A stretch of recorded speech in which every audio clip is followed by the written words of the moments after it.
Okay, I want to start off by giving all praises to Yahweh, Ba'ashim, Yahweh Shai, Ba'ashim, Rakah, Kwadash.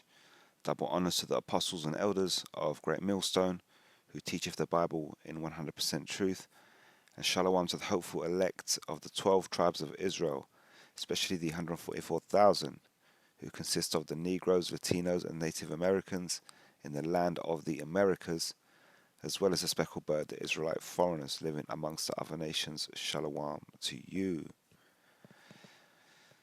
So today I'm looking at prophecy.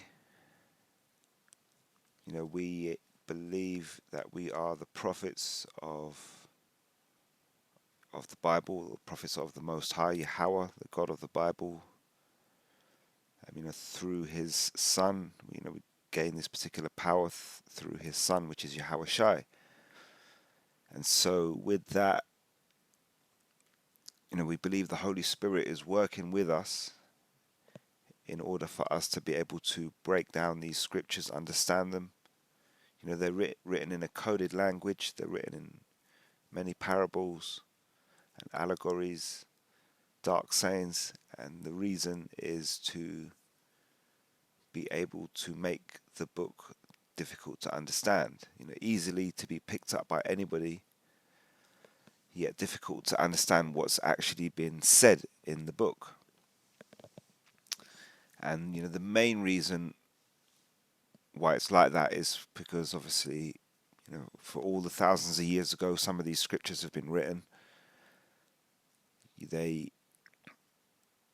then get to a point now where we believe we're at the end of these various different rulerships of the heathen nations, and we believe that this kingdom is about to end, and we go into the next kingdom, which is the kingdom of heaven, a kingdom on earth, where the earth will be run in righteousness. So coming to what we believe is the end of this kingdom, and obviously these prophecies that have been written in this book thousands of years ago have been written for now. So whoever the so-called members, or whoever are the hopeful members of the elect, people in this day and age who are realizing, going back to their true identity, their true nationality of being a Hebrew Israelite, realizing what the scriptures actually mean. This is all done through a great awakening, the Holy Spirit that's taken place. That Holy Spirit is working on men to bring them back to the remembrance of these scriptures, and that is spoken of in Ezekiel chapter 37. So with that, we believe that the Holy Spirit is working on us, and we have the understanding of these scriptures. We have the secrets of the Most High. Scriptures talk about the secrets of the Most High being given to the prophets. So whoever out here has the secrets of the Most High, they would have to be the prophets. And the secrets, one of the secrets, or the main secret, or where the secrets are, if you like, are obviously contained within the scriptures, written in this coded language. So you then need the Holy Spirit to be able to understand what's written in it and explain that to, on a public scale, publicly. So you declare it, you preach it. You could use that word, preaching. You declare it, you state what's happening, and when, again, going back to the scriptures, when that time comes, when Yahushua comes, the day of the Lord, so on and so forth, then they shall know that there has been a prophet among them, because certain groups of people, everyone's got their own philosophy or opinion or understanding on what the scriptures are trying to say, but yet there's only going to be one group of people out there that are actually saying it in truth, in its entirety.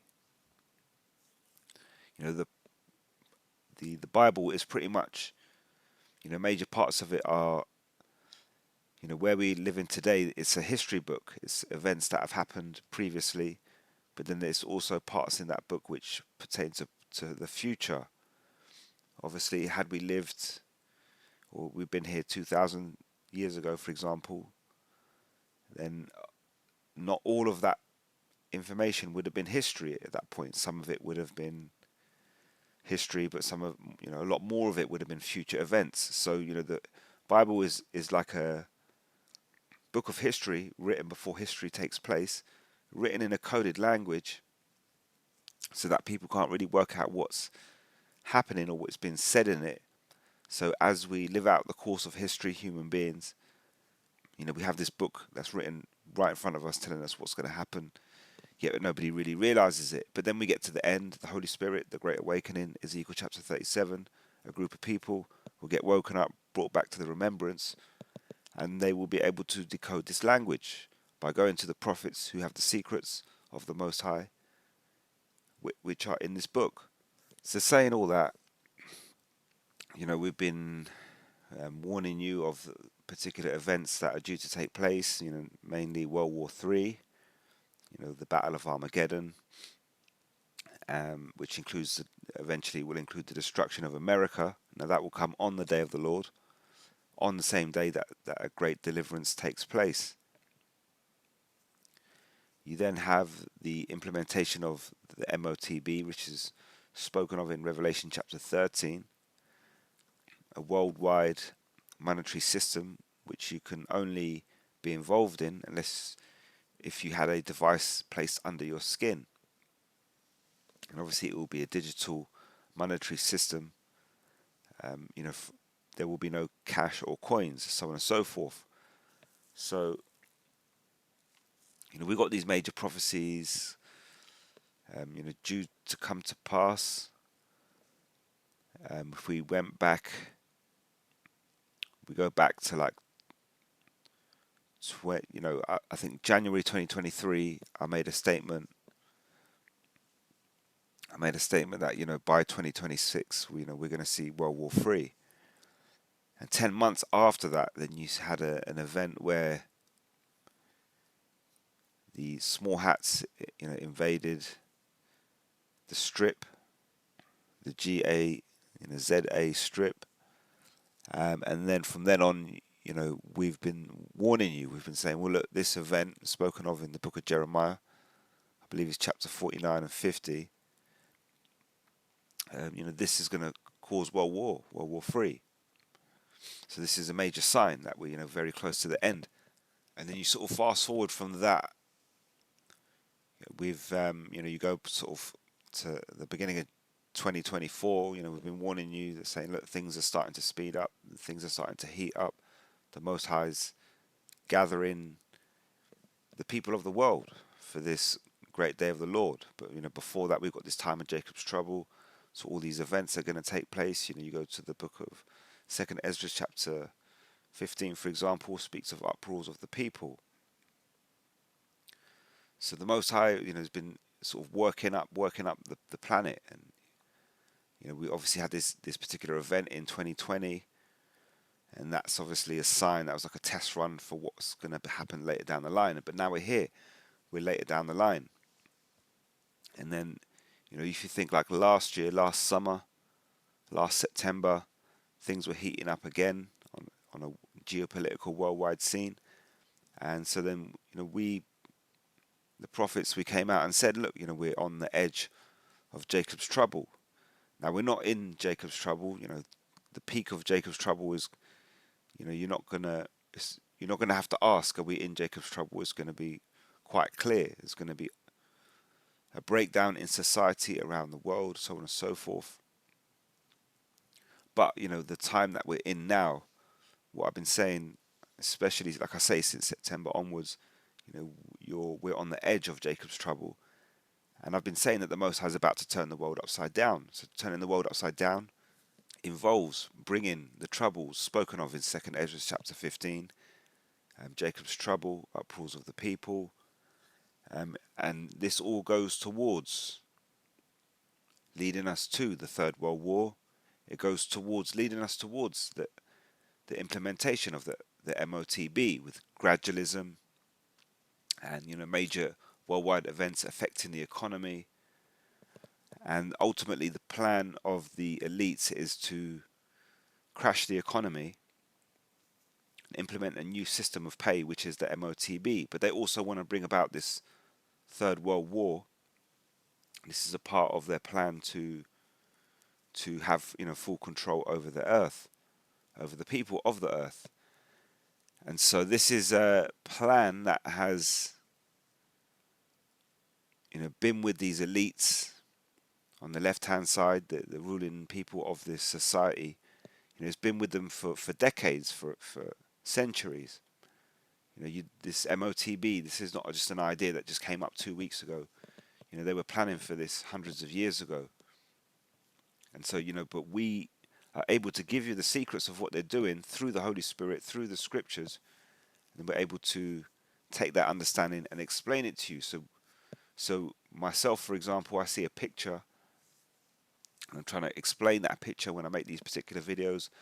I give you bits of information to try and create a picture so that in your mind you can understand what's going to happen and what's happening around you to lead us to that particular point. So you go to here, for example, Revelation chapter 22 and 10. This is the final message. And it says, "And he saith unto me, seal not the sayings of the prophecy of this book." It says, "For the time is at hand." So we're definitely at this time. The time is at hand. That's what we're saying to you. Keep warning you that we're on the edge of Jacob's trouble. And it says here, "Seal not the sayings of the prophecy of this book." So this, there was a seal on the prophecies of this book. The prophecies were still coming to pass, but nobody had the understanding of it. Yahushua is the one that's worthy of breaking those seals. And so that's why we say, you can pray to the Most High all you like, Yahweh, which is what you should do, but you have to take into account that you can only be heard by the Most High through Yahushua. So that's why we say Yahweh Ba'ashem Yahushua, Yahweh in the name of Yahushua. So Yahushua is the one that was worthy of loosening those seals. He has the understanding of prophecy from his Father, of the things that have been said from thousands of years ago, the things that have been written down, the things that have been written in this coded language. And like I say, we believe we are the prophets. The Holy Spirit gives us the understanding, we explain it to you, and we see things come to pass. So we're in that time. This is Revelation 19 and 11. So again, it says here, "And I saw heaven open." It's a description of when Yahushua comes, his arrival on the day of the Lord. It says, "And behold, a white horse, and he that sat upon him was called Faithful and True, and in righteousness he doth judge and make war." So Yahushua, the anointed, the Son of the Most High, the one who was worthy to loosen the seals, the one who gives us the understanding, the warning of what's about to happen. One of his titles, he has many titles. You could call him Christ, which is the anointed. You can call him the anointed. He's anointed. They have many different anointed people for different roles. But Yahushua is the anointed, anointed, if you like, by his Father to rule the world. But one of his titles here says here, Faithful and True. So we understand that. So, when we receive the understanding through the scriptures, don't forget the seal, not the sayings of the prophecy, so of this book. So we don't keep back. We get shown through the Holy Spirit what it is. We explain it to you, and we don't hold back. We do the best to explain, and we use the scriptures. We go back to the Paleo-Hebrew or the Greek in order to get a better understanding of the scriptures, and we use articles and information and artifacts to present that to you. And it's because we have the faith in Yahushua, and one of the titles of Yahushua is Faithful and True. So we can have faith in Yahushua, and we know what He gives us is true. We can present it to you. People may laugh and mock what you're saying, but ultimately we know it's going to come to pass. It says it, "And in righteousness He doth judge and make war." Habakkuk chapter 2 is well known, and it says, "I will stand upon my watch and set me upon the tower. So this is, as you can see, the Most High answers the prophet. This is the job of the prophet. It says, and I will watch to see what he will say unto me, and what I shall answer when I am reproved. It says, and Yahweh answered me and said, write the vision and make it plain upon the tables, that he may run that readeth it. It says, for the vision is yet for an appointed time, but at the end it shall speak, and not lie, though it tarry. It says, wait for it, because it will surely come, it will not tarry. So, we get this understanding through the Holy Spirit, and we go into the scriptures. We understand that the understanding of the prophecies of the seal has been loosened, and we get an understanding through the Holy Spirit. We then have the faith that what we understand is what's going to come to pass, so we explain it. And then we also explain to you that the vision is yet for an appointed time, but at the end it shall speak. So the fact that I'm, for example, saying to you we're on the edge of Jacob's trouble, yeah, you could say, well, you've been saying that for 6 months. Well, certain prophecies can take years to come to pass. So you have, phase 1 could be 6 months, a year. Phase 2 could be another year. We don't know. So, but the Most High is definitely about to turn the world upside down. He's going to bring Jacob's trouble, the uproars of the people, pretty much the implementation of the MOTB, Armageddon, to do it. And there's going to be a lot of judgment going on around the earth, leading all the way up to the day of the Lord. And, then great judgment coming on the day of the Lord, and a deliverance. So, saying all that, I was looking at Albert Pike. You've probably come across this person before. I first heard his name through listening to the elders of GMS mentioning this particular person. As you can see here, for example, Albert Pike, the meaning of masonry. So he was a Mason, Freemason, and I've got a little bit of. So he's famous for this particular letter. I'll leave the link for this in the description box if you want to look up about him. This got pretty much a biography here down the bottom. It sort of goes on and explains different parts of his life. But here it mentions Freemasonry. It says Pike first joined the Fraternal Independent Order of Odd Fellows in 1840. He next joined a Masonic lodge, where he became extremely active in the affairs of the organization. In 1859, he was elected Sovereign Grand Commander of the Scottish Rite Southern Jurisdiction. He remained Sovereign Grand Commander for the remainder of his life, a total of 32 years, devoting a large amount of his time to developing the rituals of the order. Notably, he published a book called Morals and Dogma of the Ancient and Accepted Scottish Rite of Freemasonry in 1871, of which there were several subsequent editions. This helped the order grow during the 19th century. He also researched and wrote the seminal treatise Indo-Aryan Deities and Worship, as contained in the Rig Veda. So an American Pike is still considered an eminent and influential Freemason, primarily in the Scottish Rite's southern jurisdiction. So, like I say, I'll leave the link for this in the description box. You can, if you want, you can read about Albert Pike's life.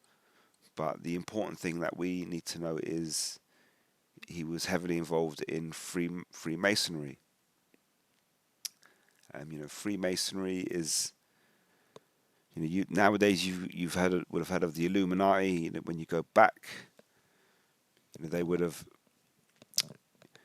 I believe, like you had the Freemasons, and that like the Illuminati are like a split from the Freemasonry, pretty much similar goals and ambitions, but maybe different things that are based about these particular organizations. And you have things like the Jesuits, they're heavily involved in the background. And for example, when I had the vision, when I first came to the truth, I was shown the earth and these Jake going into these different religions, these different nations, and one of them was obviously Jesuits, and they obviously heavily influenced other religions. And obviously, now when you look at it and you go into the details, you'll find out, for example, in the Roman Catholic Church and so on and so forth. So, we understand obviously Freemasons, Illuminati, Jesuits, pretty much secret societies that work in the background. And when you go to the elites, the banking elites, they're pretty much of that ilk. Whether whatever they want to actually call themselves. You go through social media, they'll refer to them as Illuminati or this or that. I mean, there's all these different terms that they will have. What you'll notice is, for example, when they talk about Illuminati all the time, but you'll see like a lot of US celebrities involved. But then, when they talk about Freemasons, you've always got these old Edomite like looking type of people, a bit like here, like Albert Pike.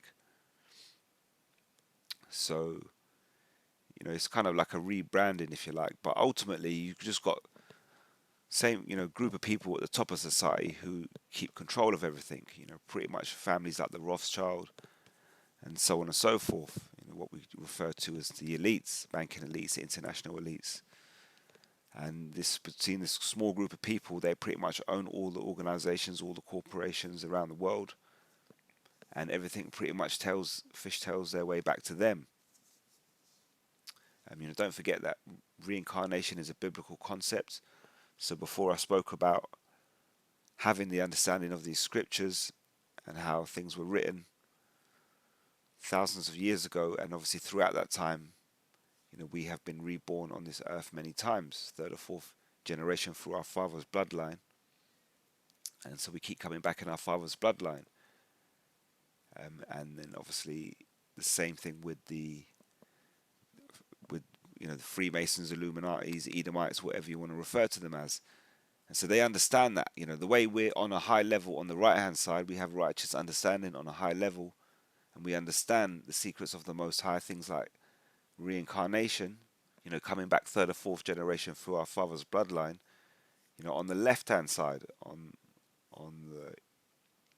the side of these hidden elites, shall we say, they understand certain things. They understand that there is a Most High, but they want to.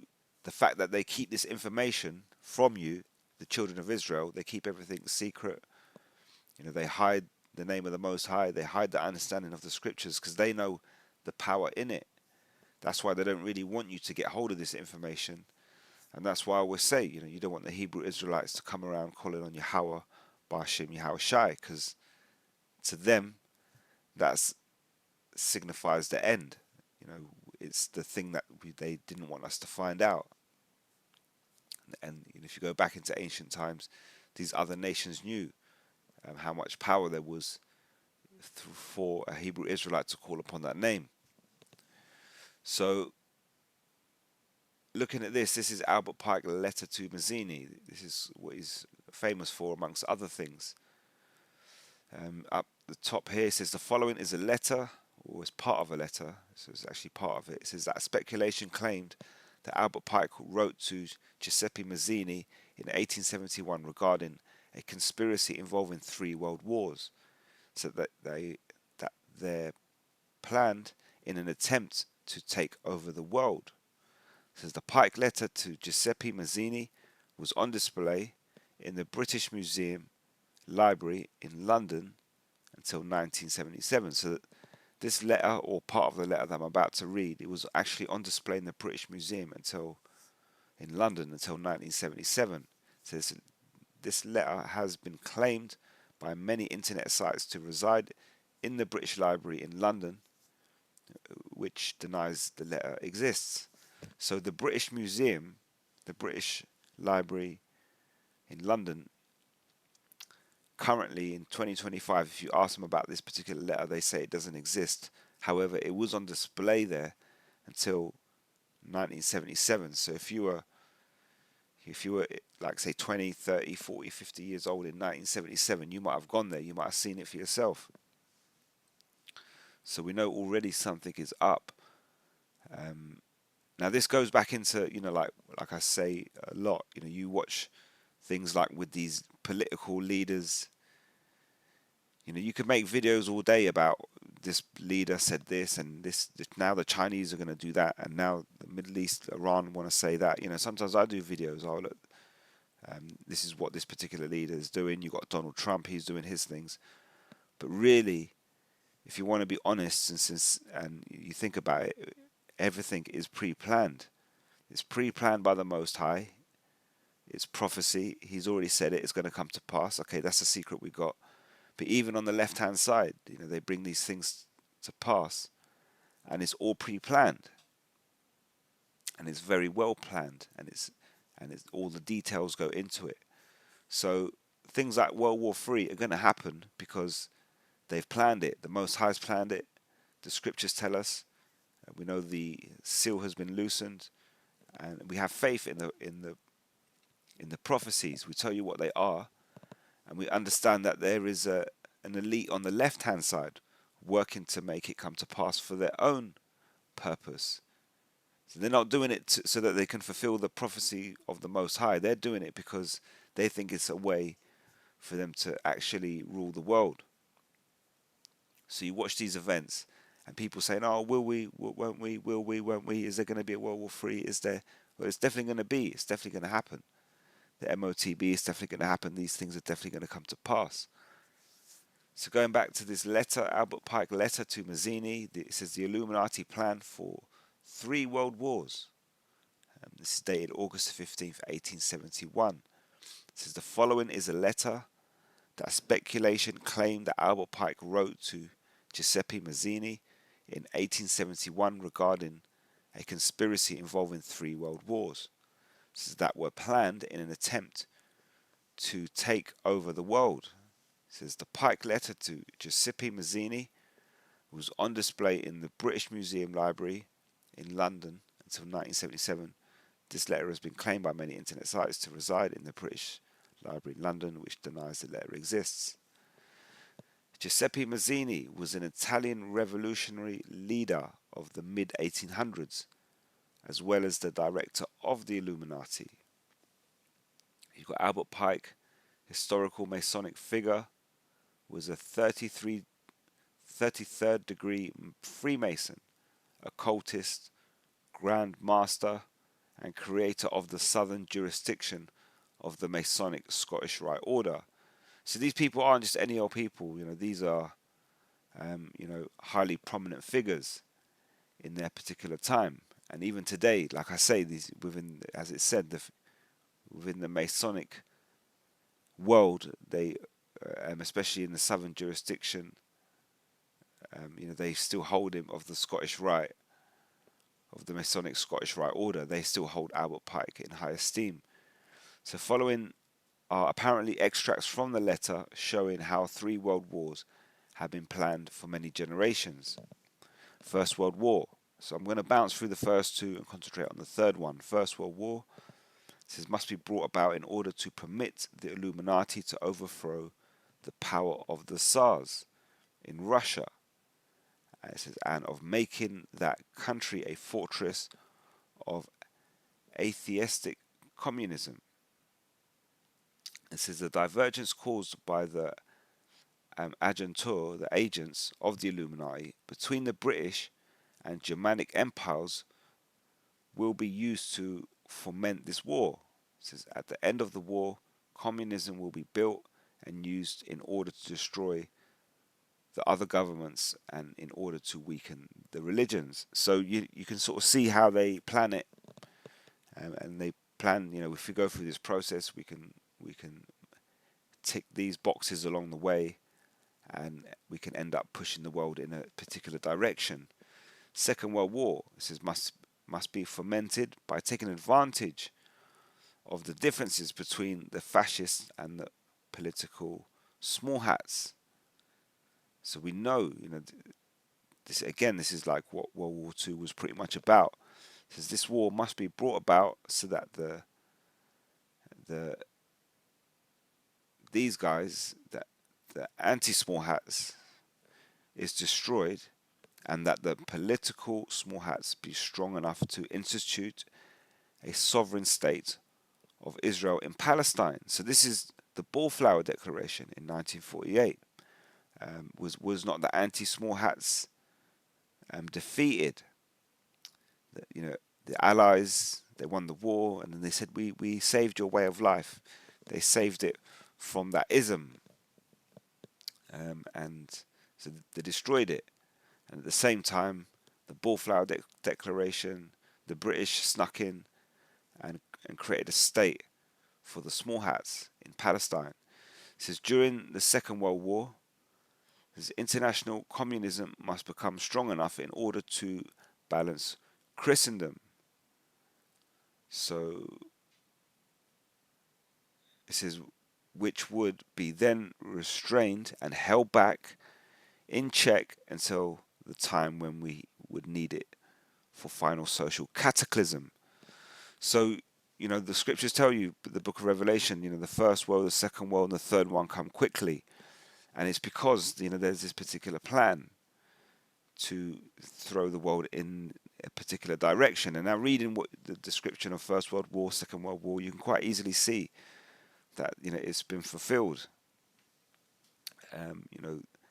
What's interesting here, the back end of, during the Second World War, international communism must become strong enough in order to balance Christendom.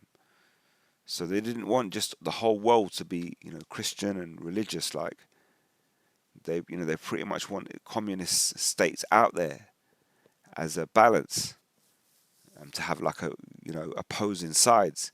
It says here, which would be then restrained, held back and held in check until the time when we would need it for the final social cataclysm. Well, when is that final social cataclysm? It's now. The seals have been loosened. The scriptures, they're faithful and true.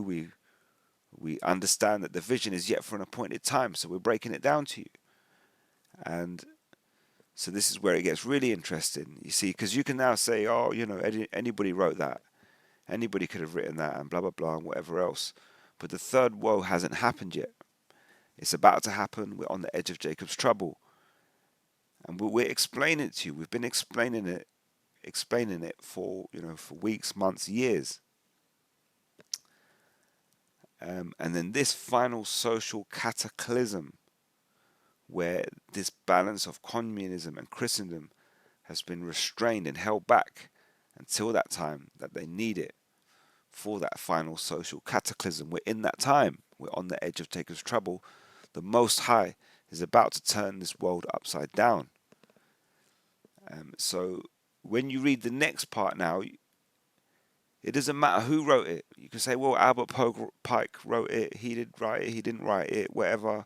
It's a plan. It's a conspiracy. But the point is, this was written before now. Just like the scriptures, it was written before 2020, before 2010. So, before 2050. It was on the British Museum until in 1977. So, but look at the problems we're facing today. Right now, as you go online, you go onto YouTube and you'll see a certain set of problems. And it's described in this paragraph. So then how is it that this is not a plan? Because is it a coincidence that somebody sat down and wrote this paragraph and it all seems to be happening today?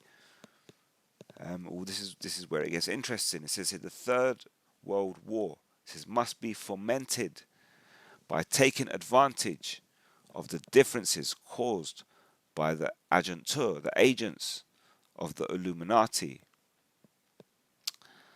It's people behind the scenes. Like I keep saying, these world leaders that are making their decisions, they're just area managers. They're not making their own decisions. They're pretty much doing what the boss told them. Saying, they got the memo, they read it out, they say it. Watching TV.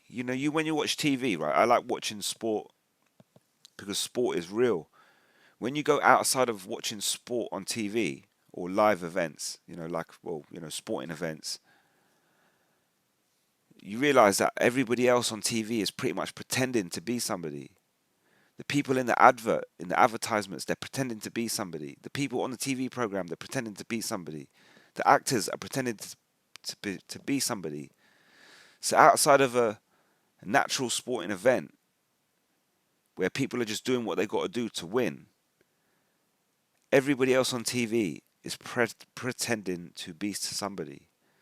The same way that my 5-year-old pretends to be somebody. Um, so you got all these things that happen on TV, this political news, these events, these wars, these things that are said, these attacks, and it's all constructed. It's all shown to you on TV, the place where 90% of the people are pretending to be something or somebody. Everybody's pretending on the TV, and it's the same thing with the presidents, the prime ministers, these leaders. They're all pretending. How is it you watch Donald Trump, right? And he meets another world leader, and they sit down in a room, and they sit there looking at the camera in the chair, half pointing towards each other, but half pointing towards the camera. Who meets like that? Is that what you think? That's really a meeting? It's just to pretend, to show you, look, we had a meeting, and then they go off in the background. You don't know what they did. Did they have a meeting? Did they not? They get around they get off stage and they just take their tie off and they just think, I'm done for the day. So you watch all this stuff, it's just bullshit, basically. It's horse shit. It's just back and forth. It's just entertainment. It's just to distract you. The bottom line is they want to push a war and they want to push a financial worldwide change. And that's prophecy and it's going to come to pass. In the meantime, you got these people getting memos, being told what to say. And that's why I say, everything you watch on the TV, 90% is people pretending to do something. You actually think of the logic. Like imagine I spent all day pretending to be something. I pretend that I'm a fireman, but I'm not a fireman. Or I pretend to be a police officer. And you'd think there's something wrong with this guy. But if I was a 5-year-old, you wouldn't say nothing. Oh, he's just a kid. Yeah, he's just playing. He's just playing, pretending. My daughter does it all the time. She pretends to be a shopkeeper. And she pretends to be this. And she pretends to be that. And these fucking adults are pretending to be shit on TV. That's how fucked up this world is. These TV programs, these films, these you watch a cop show. My wife, she watches cop shows. It's just a bunch of people pretending to be police officers, but you're not police officers. Yeah, anyway. But the Third World War must be fomented by taking advantage of the differences caused by the agents of the Illuminati, the people in the background who are writing the memos. It's between the political small hats and the leaders of the Islamic world. So that's exactly what we're saying. We've said to you that war that's happening in the Middle East is a religious war. It says the war, and obviously January 2023, I came out and said, look, by 2026 you're going to have World War III. Jeremiah 49:50 says that the least of the flock, the small hats, will draw out the other nations. And we see something. I see it. What I see coming to pass, the things I see happening around, I then have to take that through the Holy Spirit and turn it into words and tell you. And then you read what's happening here, and it's already written. And then you look around what's happening today, bingo, it all lines up. So the Third World War must be fomented by taking advantage of the differences caused by the agents. So there are agents causing differences between the political small hats and the Islamic world. There's people in the background writing memos. It says the war must be conducted in such a way, check this out, that Islam, the Muslim Arabic world, and political small hats mutually destroy each other. Does not the scriptures tell you that, the land of Israel will be burnt with fire? And then you've got Iran, who are playing the part of that agentur. The small hats and Iran are agenteurs. There are people in the background working, getting these people to make the moves. So when you say, "Oh, Iran struck back and the small hats did this," that's all just, it's theater. That's theater. That's people pretending. It's TV. It's just back to a movie. A grown adult pretending to be something, pretending to be somebody. Um, this war must be conducted in such a way that these parties pretty much mutually destroy each other. It says, meanwhile, the other nations, once more divided on this issue. So what have we seen since October, the whatever it is, the 7th or whatever? What have we seen? All around the world, conversation, never ending conversation. Everybody's got an opinion. Everybody's standing up for their right, but it's not going anywhere. The only way this conversation goes is to give you a fucking headache. That's all you got. That's what's happening in the world. You got small hats going out there in the Middle East, just raping a whole bunch of people, and I don't mean physically raping them in that way, but they're just smashing these people to smithereens. You got everybody in the world going, "Oh, that's not right, that's not right," but nobody's doing anything. Meanwhile, they got all these fucking talking points and videos and talking about this and talking about that, and people going out and protesting, and people getting arrested at football matches because they got a certain type of flag. It's giving you a headache, and that's what it's designed to do. It says, meanwhile, the other nations, once more divided on this issue, will be constrained to fight to the point of complete physical, moral, spiritual, and economic exhaustion. So all these nations are putting their money. Why are we putting our money into Ukraine? To back them. Oh, we've got to do it for the freedom of the people. Yeah, but we're losing money. We can't even afford things at home. Why are we giving money to the small hats? Oh, for the freedom of the people. Yeah, but we can't afford shit at home. Fucking, milk is 4 times the price it should be, and so on and so forth. People are working 2 jobs, still can't pay the rent. People are looking for spiritual answers, but they're not getting it, because all this is driven by the power of Yahweh Ba'ashim Yahushai. So the Most High is driving the spirit out of you people as part of judgment. And the scriptures tell you in this time, you're not going to be able to call. You call on your names, call on your false idols, call on your false gods, and see where it gets you. And the Most High is using Esau the sword to put you to that point of spiritual exhaustion, moral exhaustion, because your morals drop when you got no money and you're fed up of people trampling all over you. Society is trampling over people right now, and this is leading us up to the Third World War. Don't forget, it said at the beginning, the Third World War must be fermented, put together, made, brought about. So they've using these factors to bring us to it. And that's why the scriptures tell you, the least of the flock shall draw them out. The least of the flock shall foment the Third World War by taking advantage of the difference caused by these agents of the Illuminati. For these 2 nations to destroy each other. Meanwhile, the other nations, once more divided on the issue, will be constrained to fight to the point of complete physical, moral, spiritual, and economic exhaustion. And you're seeing that. You go on YouTube and everybody's complaining, "Oh, I've got immigration in my area. Oh, I've got people robbing. Oh, I'm sick of black people. Oh, I'm sick of white people. I'm sick of this. I'm sick of that. I'm sick of money. I'm sick of everything." Everybody's sick of something. Everybody's got a list of stuff they're sick of. You ain't got 1 or 2 things that you're sick of. You got a list. Back in the day when you was young, you was cool, but there's a couple of things you didn't really like. Nowadays, most of society is pissing you off. It says, we shall unleash the nihilists and the atheists. The nihilists, Nihilists, are the people that are like, What's the point to life? There's no meaning to it. We live, we die. And then they just probably sit there playing computer games, getting fat, eating McDonald's all day. And then you got atheists. People who say there's no God, you people are talking shit, blah, blah, blah. This, that, and the other. So they will unleash them.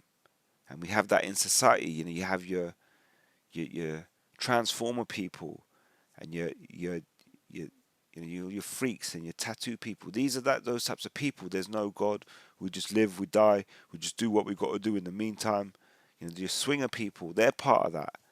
You know, if you're God fearing, you ain't going to no swinging session because you fear a Most High. Even if it's the wrong Most High, you still fear Him. But the atheists go because they don't believe. We're just here for today, gone tomorrow. So just live your life. It says, and we shall provide a formidable social cataclysm. Go and look on YouTube. Go and look on social media. It's happening, and it's in full flow. I keep saying the Most High is about to turn this world upside down any day now. You know, he's doing it. It's a great, to us it's like a slow process. Oh, it's just taking time, but to the Most High it's quick, because 1,000 years to us is one day to the Most High. It will provide a formidable social cataclysm, which in all its horror will show clearly to the nations the effect of absolute atheism. And we're living in an ungodly world. That's why you're so fed up, because the world is ungodly. Everybody's out to just do what they got to do. This guy's just trying to make money. This guy's trying to get tattoos. This guy's just trying to sleep with everything that's moving, you know. And people don't care about the common cause anymore. They just care about their own cause, and it's that effect. Individualism is driving this as well. It says, will show clearly to the nations the effect of absolute atheism, origin and savagery of the most bloody turmoil. So people are looking around today at the immigration. They're going, I'm fed up of these people coming into my country. It weren't like this 20 years ago, especially these Edomites. And but then what do? You know, the brown people. We would say, well, you colonized the world.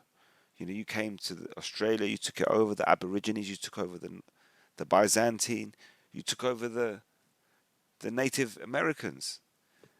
So these Edomites were in the Caucasus. They came out, they took over.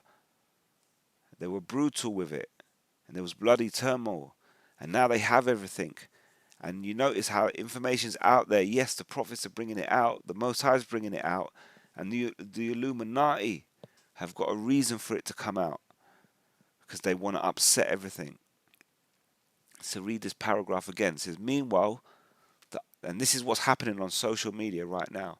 Meanwhile, the other nations, once more divided on this issue, will be constrained to fight to the point of complete physical, moral, spiritual, and economical exhaustion. We're definitely on that road. It says, we shall unleash the nihilists and the atheists. What's the point to live in life? Just do what you got to do.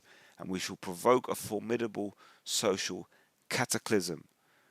So they're bringing, everybody's going, oh, society's just getting, you're under their thumb, and they're squeezing and turning and pushing that thumb on your head right now with this formidable social cataclysm.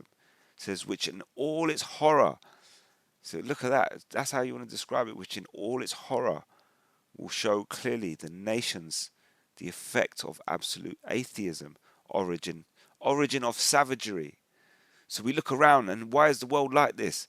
Because these Edomites came over, took over, they pushed this corporate thing all over the world, money, this, that, and the other, and people have lost their morals, and they did it by bloody turmoil, by taking over. People are complaining about immigration, yeah, but didn't you come into our land and divide and conquer? So this is all coming out. It's all coming out for a reason. And it goes on to say, then, everywhere, the citizens obliged to defend themselves against the world minority of revolutionaries will exterminate those destroyers of civilization. So who are people that are destroyers of civilization? People like us, because we tell you this kingdom's going down, it's done, forget about it. Save yourself with the Holy Spirit. There's your bout of individualism from me. Yeah, be an individual. Just worry about yourself. Scriptures talk about work out your own salvation. That's individualism. Worry about the Holy Spirit. Forget about this place. It's done. But you know what we are? We're against this society. And so it says, then everywhere the citizens obliged to defend themselves against the world minority of revolutionaries who exterminate those destroyers of civilization, and the multitude disillusioned with Christianity, because Christianity is a load of shit, the religion of it. We were telling you this, and it's used to trap people in, to carry you all the way until the end. Don't forget, after the Second World War, which will be held back in check until the time we would need it for the final social cataclysm. And so now you Christians, you've been held back for this time, just to be left disillusioned and lost by society when all this Jacob trouble kicks off. The people want to exterminate the revolutionaries. They will shut down the word. They'll have to come, stop fake news online. They're doing that. They're pushing it. They're arresting people for this, that, and the other. And they're saying, well, we have to. People are just spreading bad news. They did it in 2020. You weren't allowed to say certain stuff. They came to protect you, and you weren't allowed to speak about it. And if you did, you were a revolutionary against the world minority. So they have to defend themselves against you. That's what they did in 2020. They defended themselves against you that spoke up about it, against the world minority of revolutionaries. It says, we'll exterminate those destroyers of civilization and the multitude disillusioned with Christianity, whose deistic spirits will from that moment be without compass or direction. Order out of chaos. This is what we've been telling you. They want to bring it to a point where people lose their compass and direction. Anxious. Order out of chaos. Anxious for an ideal, but without knowing where to render its adoration. So people will want to fix stuff. When Jacob's trouble is really in full flow, everybody's going to want to fix stuff because it's going to be like, it's fucking bad out here. But no one's going to know where to push it. Where do we push it into religion? Nah, Christianity let us down. Where do we push it into? Into the leaders? Nah, the leaders are out for themselves. The political leaders, they don't listen. They've been doing it since 2020. Even before that, but now it's really bad. They just make it obvious. You've got these revolutionaries online trying to destroy our world coming out saying that, this is conspiracy, that's a conspiracy.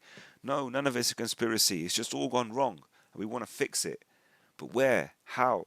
Where do we push our adoration? So this is what they want people to get to. Order out of chaos. It says we'll receive order out of chaos. We'll receive the light through the universal manifestation of the pure doctrine of Lucifer, the Lucifer meaning light bearer, brought finally out in the public view. It says this manifestation will result from the general reactionary movement which will follow the destruction of Christianity and atheism, both conquered and exterminated at the same time. Now let me ask you one question. I read through that last two sentences quite quickly. Manifestation of the pure doctrine of Lucifer, brought finally out into the public view, and then which is a result of a general reactionary movement, which will ultimately destroy Christianity and atheism, and that is the MOTB. See, the MOTB is the pure doctrine of Lucifer. On the left-hand side. That's the ultimate goal. They've been trying to get that to that point for hundreds of years, even since the days of Albert Pike, to where they have that full control over humanity.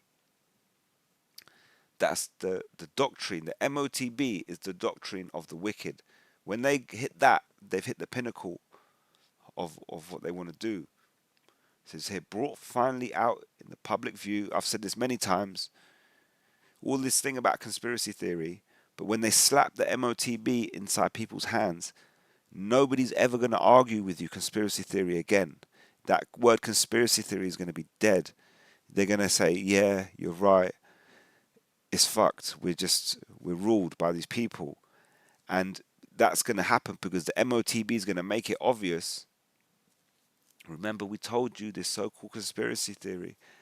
And even though people are going to know it's not good, they're still going to take it because they need to eat. So they're going to know it's bad, but they're still going to take it. And that's going to give them Most High reason to judge them. And then at that point, I've said this many times. So if you're a secret society and you're about to do that, you're going to unveil yourself at the same time that you do it. So that's why they're just letting go. The last 5 years, they've just been letting go. And you've been hearing all these statements coming out, and they're just making it plain. And you go to your political leaders, they don't listen, and it's obvious now. They just got their feet up on the table. You know, Boris Johnson was supposed to be on lockdown, was having a party. The government were having a party. They're making it obvious, and it's for a reason, because they're showing you who we are. Yeah, we're these people. And by the way, we're about to slap you with this MOTB. What are you gonna do about it? Oh, you don't want to buy in? It's cool. You can't buy into the system, and they're gonna do it. And this is what it is. And then once you implement that MOTB, you can forget about your Christianity, religion, your Jesus. Jesus can't touch the MOTB. The MOTB is going to control you more than Jesus can control you, because Jesus is not real.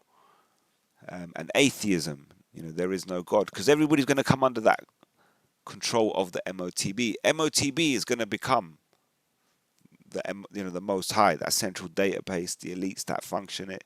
That's what they want as the Most High. So that's where they crush Christianity and atheism in one foul swoop through a general reactionary movement. So people are going to request it because they're going to want to eat. They're going to need to eat. So, just this, this alone, I could go on for longer. I'm trying to cut the time short, but I could just go on for longer. But this, this and that, it's a conspiracy. He didn't really write it. But how come this is written before now, and it's explaining everything that you're seeing now? Meanwhile, this is the part we're in at the minute. This is the part we're in. So the first part has happened. The least of the flock shall draw out the other nations. So that part's happened. They've started that thing over there in the Middle East, and it says the third war must be fomented by taking advantage of the differences between those two, the small hats and the Muslims, who have actually coincidentally, I think they got small hats as well. So it's small hat on small hat crime. So that bit started. It's already started, and they're calling. The small hats are calling to America, come and help us. We want to destroy them. They're about to finish their ICBM, and then you got Iran going, yes, we've nearly finished our ICBM. If you poke us one more time, we're going to bash you. And so this is already happening. You're in that second phase. Meanwhile, the other nations, go online, have a look. Look at what people are complaining about. Once more divided on the issue, will be constrained to fight to the point of complete physical, moral, spiritual, and economical exhaustion. They're going through that, especially in the Western world. We're seeing it online. We're seeing the videos people are making, they're crashing out, so on and so forth. It says, we shall unleash the nihilists and the atheists. You get these people coming online. I'm sick of you Hebrew Israelites. The reason why I left the Hebrew Israelites, the reason why this, and the Hebrew Israelites that, they're being unleashed on you. It says, and we shall provoke a formidable social cataclysm. It's being formed right before your eyes. We just want it to boil over so we can move on to the next part. It says, we shall unleash this formidable cataclysm, which in all its horror shall show clearly to the nations the effect of absolute atheism, origin of savagery. These corporations, these Edomites, they took over, blah, blah, blah. All their lies are being exposed, but they know that they are their lies, and they don't mind it being exposed because it's upsetting the people and it's sending us to that social cataclysm. And of the most bloody turmoil. And when you watch what's happening like I said, in the Middle East, small hats that gone over there that they're not ICBMing, but they're sending missiles onto babies, onto schools, onto this. They're just smashing up Gaza, a defenseless people. It's like a gorilla, fighting a lamb. He's just going to crush him to death. There's not really much of a contest going on. But then the whole world is like, no, you can't do that. Yeah, it's disgusting. Yeah, it's terrible. It's terrible. But they've been going on for fucking over a year.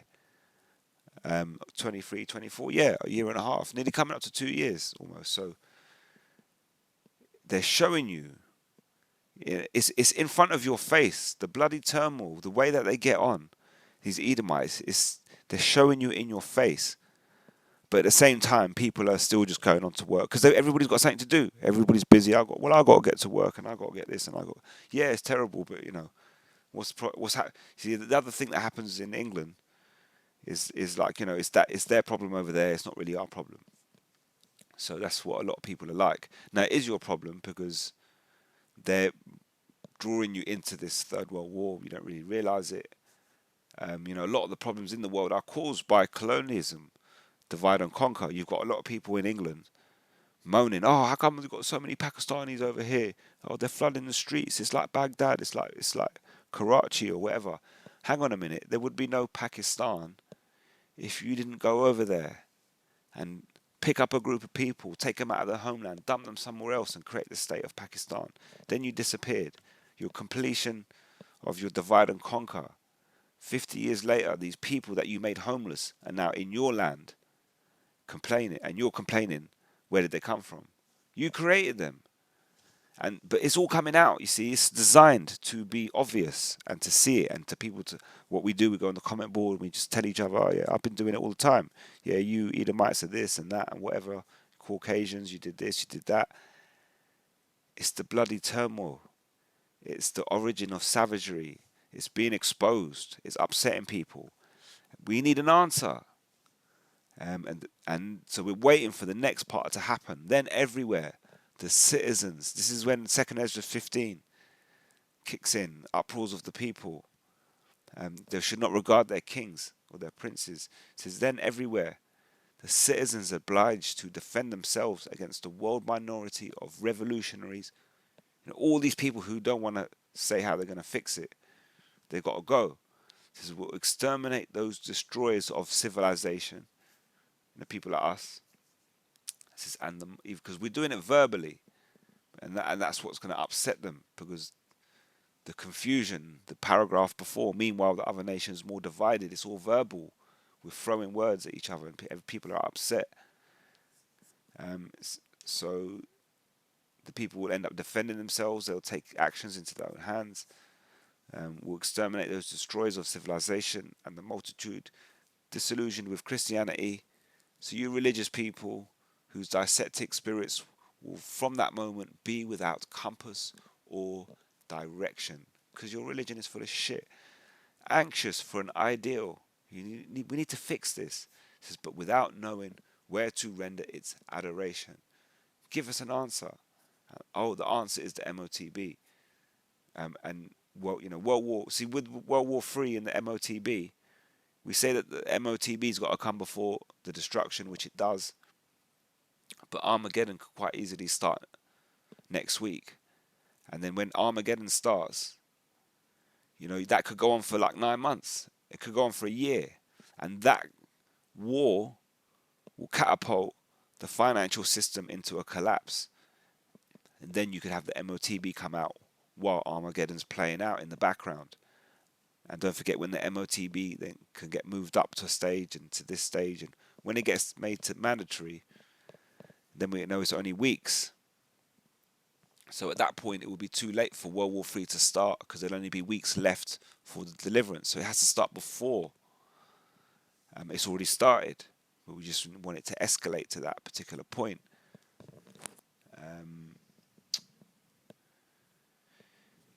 Yeah, and then it goes on to say, then the people looking for an answer will receive the true light through the universal manifestation of the pure doctrine of Lucifer, brought finally out in the public view. The manifestation will result from the general reactionary movement. People are going to beg for it. They're going to ask for it. They're going to say it's wrong. It's the MOTB. The Most High is going to destroy you for it. And they're going to go, yeah, I know, but I got to eat. Um, oh shit, GMS were right, but I've got to eat. Says so for the general reactionary movement, which will follow the destruction of Christianity and atheism, both conquered and exterminated at the same time. The MOTB is the thing that conquers religious belief and atheism in one foul swoop. That's what it does. So I'm going to leave you on this one, Isaiah 34:16. It says, "Seek ye out of the book of Yahweh." It says, "and read," which is what a lot of our people don't do. It says, "No one of these shall fail, none shall want her mate, for my mouth it hath commanded, and his spirit it hath gathered them, and he hath cast the lot for them, and his hand hath divided it unto them by line. It says, they shall possess it forever, from generation to generation shall they dwell therein." And it's really just back to verse 16. "Seek ye out of the book of Yahweh and read." It says, "No one of these shall fail." These prophecies that we have the faith, we have the understanding. I've been trying to explain it to you for the last few weeks. You see this problem with the East and the West, this collision, this car crash between two different types of society that's been boiling since Second World War. You got, when you go to the religious world, the Muslim world, sorry, it's like a communist state, because they just have a leader and you just do what the leader says, and if you don't, you get fucking 50 whips of the cane or whatever, beheaded or whatever. So they got that rule over there, but over in the West they've got Christianity and freedom and love, and what it is, it's like a clash. And they showed you, Albert Pike said after World War II, we'll keep that on hold. And we'll have it there, but we'll keep it on hold until the time is ready. And the time is ready now. So they're using those things to come against each other. And it's upsetting the other side. So everybody's being worked up into 2nd Ezra 15. And this is what I've been trying to explain. When you go on the comment boards, you're seeing people talking about usual suspects. I've been doing it myself. I go in there, I say, well, you're a Caucasian. Aren't you from the caves? So when you're telling people to go home on the boat, didn't you get here by the boat? So why don't you go home by the boat? And it's all this. It's all back and forth. But, we, like I say, from the point of view that we come at, we've seeked, that's what we did through the Holy Spirit, through Yahweh, Ba'ashem Yahweh Shai. We, through the understanding of the prophecies, we seek ye out of the book of Yahweh and read. It says, "No one of these shall fail, none shall want her mate." It says, "For my mouth it hath commanded, and his spirit it hath gathered them." So you see all these people around the earth fighting their little cause, fighting their corner. You stay out of it, let them do what they got to do, because the Most High has gathered them. He's put them together, and let them just get on with it until they destroy each other. You go back to just quickly Revelation 22:10, the final message. "And he saith unto me, Seal not the sayings of the prophecy of this book, for the time is at hand."